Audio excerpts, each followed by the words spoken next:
Gjendet i vdekur në makinë futbollisti i kombëtares amerikano-latine. Një ngjarje e rëndë ka ndodhur në Venezuelë, teksa lojtari Gerardo Mendoza është gjetur i vrarë në makinën e tij. 30 vjeçari u vra të njëjtën në mbrëmje në rrethana që ende nuk janë zbuluar.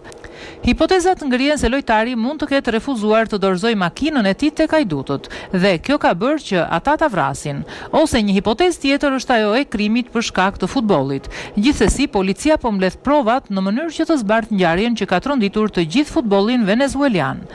Edhe një herë tjetër ndodh vrasja e një futbollisti, ku vetëm pak ditë më parë u vra në Meksik lojtari Mirša Herrera.